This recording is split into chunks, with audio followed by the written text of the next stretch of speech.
Hello, welcome to my channel. సాధారణంగా మనకు దశావతారాలు, విష్ణు అవతారాలు ఉన్నాయని తెలుసు. కానీ శివునికి అవతారాలు ఉన్నాయని మీకు తెలుసా? నిజానికి శివునికి 19 అవతారాలు ఉన్నాయి. దేవుని యొక్క సంతతికి వచ్చిన ఈ అవతారాలు ఉద్దేశపూర్వకంగా మానవ రూపంలో ఉంటాయి. సాధారణంగా అవతారం ప్రధాన ఉద్దేశం చెడుని నాశనం చేయడం, మానవుని జీవితంపై సరైన దారి చూపించడం. శివుని యొక్క ప్రతి అవతారం ఒక ప్రత్యేకమైన ప్రాధాన్యతను కలిగి ఉంది. శివుని యొక్క 19 అవతారాలలో ప్రతి ఒక్కటి ఒక నిర్దిష్ట ప్రాధాన్యతను, మానవాళి శ్రేయస్సే అంతిమ ఉద్దేశంగా కలిగి ఉన్నాయి. పిప్లాద్ అవతారం. శివుడు మహర్షి దధీచి ఇంట్లో పిప్లాద్గా జన్మించాడు. అయితే పిప్లాద్ జన్మించడానికి ముందే మహర్షి దధీచి ఇంటిని వదిలి వెళ్లిపోయాడు. పిప్లాద్కు ఊహ తెలిసిన తర్వాత తన తండ్రి ఇల్లు వదిలి వెళ్లడానికి కారణం శని యొక్క చెడు ప్రభావాన్ని తెలుసుకున్నాడు. అందువలన పిప్లాద్ అతని ఖగోళ నివాసం నుండి శనిని క్షీణింపమని శపించెను. తర్వాత అతని పరిస్థితిపై శివుడు జాలపడి క్షమించెను. అయితే 16 సంవత్సరాలలోపు వారి మీద ఎప్పటికీ ప్రభావం చూపకూడదని చెప్పెను. అందువలన శివుడు పిప్లాద్ రూపంలో పూజిస్తూ శని దోషాన్ని వదిలించుకుంటారు. నంది అవతారం. నంది లేదా ఎద్దు శివుని యొక్క వాహనంగా ఉంది. భారతదేశంలో అనేక ప్రాంతాల్లో శివుడిని నంది రూపంలో పూజిస్తారు. శివుడు నంది అవతారంలో పశువులకు రక్షకుడిగా ఉంటారని పరిగణిస్తారు. ఎద్దు లేదా నంది 4 చేతులతో ఉంటుంది. 2 చేతులు కలిపి ఉంటాయి. మరో 2 చేతులు గొడ్డలి మరియు జింక పట్టుకుని ఉంటాయి. వీరభద్ర అవతారం. దక్ష ప్రజాపతి తన అల్లుడైన శివుడిని అవమానించడానికి తలపెట్టిన నిరీశ్వర యాగానికి అల్లుడైన శివునికి మినహా అందరికీ ఆహ్వానం పంపాడు. ఆ యాగంలో సతీదేవి దక్షయజ్ఞంలో ఆత్మాహుతి చేసుకున్న తర్వాత శివుడికి చాలా కోపం వచ్చింది. శివుడు అతని తల నుండి ఒక వెంట్రుకను తెంపి మైదానంలోకి విసిరెను. ఆ వెంట్రుక నుండి వీరభద్ర మరియు రుద్రకాళి జన్మించెను. ఇది శివుని యొక్క అత్యంత తీవ్రమైన అవతారం. అతను పుర్రెలదన్న ధరించి భయానకమైన ఆయుధాలు పట్టుకుని మరియు 3 మండుతున్న కళ్ళతో ఒక నల్లటి దేవుడుగా కనపడతాడు. శివుడి యొక్క ఈ అవతారంలోనే యజ్ఞం వద్ద దక్షుని యొక్క తలను తెంచబడింది. భైరవ అవతారం. బ్రహ్మ మరియు విష్ణువు ఆధిపత్య పోరాట సమయంలో ఈ అవతారం పుట్టింది. సకల లోకాలు, మునులు, ఋషులు శివుడే గొప్పవారు అని చెప్పినా వినకుండా బ్రహ్మ మరియు విష్ణువు గొడవకు దిగుతారు. ఇది చూసి మహాశివుడు లింగ రూపంలో దాని ఆది అంతం కనుక్కోమని బ్రహ్మ విష్ణువుకు లింగానికి చెరొక వైపు వెళ్ళమంటారు. ఎంత దూరం వెళ్ళినా అది కనిపించకపోవడంతో మహావిష్ణువు తన తప్పు తెలుసుకుని తిరిగి వచ్చి శివుడిని క్షమాపణ కోరాడు. బ్రహ్మకు కూడా అంతం దొరకలేదు, కానీ తిరిగి వచ్చి దొరికిందని అబద్ధం చెబుతారు. బ్రహ్మ అతని ఆధిపత్యం గురించి అబద్ధం చెప్పిన సమయంలో శివుడు భైరవ రూపంలో బ్రహ్మ యొక్క 5వ తలను నరికెను. బ్రహ్మ తల నరకడం వల్ల బ్రహ్మహత్య పాతకం చుట్టుకుంది. అప్పుడు శివుడు బ్రహ్మపుర్రె పట్టుకుని 12 సంవత్సరాల పాటు భిక్షాటన చేసెను. ఈ రూపంలోనే శివుడు అన్ని శక్తిపీఠాలకు కాపలా ఉంటారని చెబుతారు. అశ్వత్థామ అవతారం. క్షీరసాగర మథన సమయంలో శివుడు ప్రాణాంతకమైన విషంను తాగెను. అతని గొంతులో విషం మండటం ప్రారంభమైంది. విష్ణువు శివుని నుండి విషం బయటకు రాకుండా వరమిచ్చెను. అప్పుడు శివుడు విష్ణువుకి భూలోకంలో ద్రోణ కుమారుడిగా పుడతానని వరం ఇచ్చెను. మొత్తం క్షత్రియులను చంపుతానని చెప్పెను. అందువలన విష్ణువు అశ్వత్థామగా జన్మించెను. శరభ అవతారం. శరభ అవతారంలో శివుడు ఒక భాగం పక్షి, మరొక భాగం సింహ రూపంలో ఉంటుంది. శివ పురాణం ప్రకారం విష్ణువు యొక్క నరసింహ అవతారాన్ని మచ్చిక చేసుకోవడానికి శివుడు శరభ అవతారం ఎత్తెను. గృహప్రతి అవతారం. శివుడు విశ్వనర్ అనే బ్రాహ్మణుడు ఇంట కొడుకుగా జన్మించెను. విశ్వనర్ అతని కొడుకుకు గృహపతి అని పేరు పెట్టెను. గృహపతికి 9 సంవత్సరాలు వచ్చిన తర్వాత చనిపోతాడని నారదుడు అతని తల్లిదండ్రులకు చెప్పెను. అందువలన గృహపతి మరణంను జయించేందుకు కాశీకి వెళ్ళెను. గృహపతి శివుని అనుగ్రహం చేత మృత్యువును జయించెను.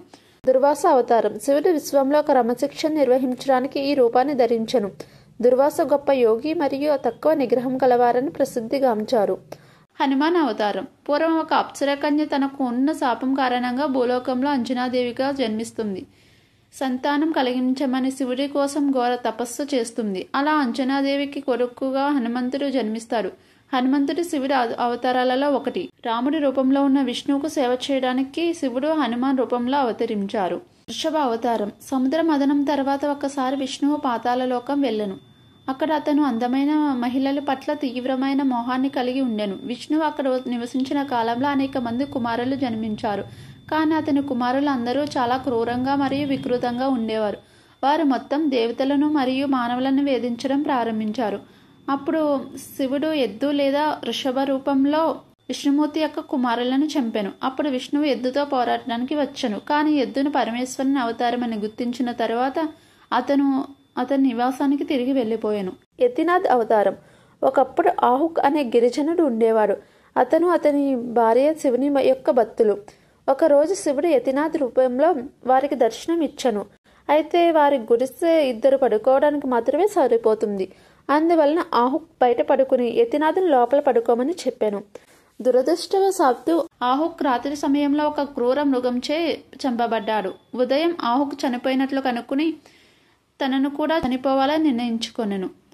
అప్పుడు శివుడు అతని నిజ రూపంలో కనిపించి పూర్వజన్మలో ఆమె మరియు ఆమె భర్త నలమహారాజు మరియు దమయంతులుగా జన్మిస్తానని చెప్పెను.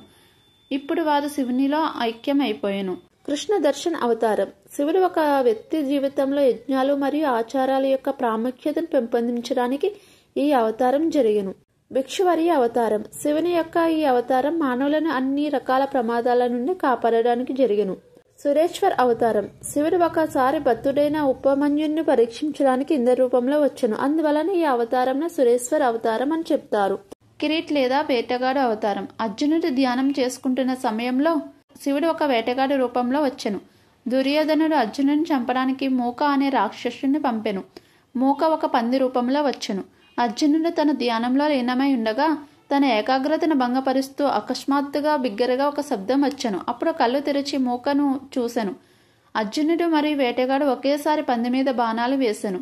ఇద్దరూ కలిపి పందిని ఓడించెను. అర్జునుడితో ఒక ద్వంద్వ యుద్ధం కోసం వేటగాడి రూపంలో ఉన్న శివుడు సవాలు విసిరెను. అప్పుడు శివుడు అర్జునుడి యొక్క శౌర్యంని మెచ్చి పాశుపతాస్త్రమును బహుమతిగా ఇచ్చెను. సుందన్ తారక అవతారం. శివుడు పార్వతీని వివాహం చేసుకోవడానికి 3,000,000 దేవతలను వెంట తీసుకుని వస్తాడు.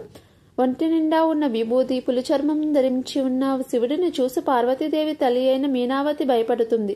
అప్పుడు శివుడు సుందన్ తారక అవతారంలో సుందర రూపంలో దర్శనమిచ్చి పార్వతీదేవిని వివాహం చేసుకుంటాడు. ఆమె తండ్రి హిమాలయాల నుండి అనుమతి కోసం ఈ అవతారం ఎత్తెను. బ్రహ్మచారి అవతారం. పార్వతి ఆమె భర్త పరమశివుని పొందడానికి ప్రార్థన చేసే సమయంలో శివుడు పార్వతీదేవిని భక్తిని మరియు ప్రేమను పరీక్షించడానికి ఈ అవతారం జరిగెను. యక్షేశ్వర్ అవతారం.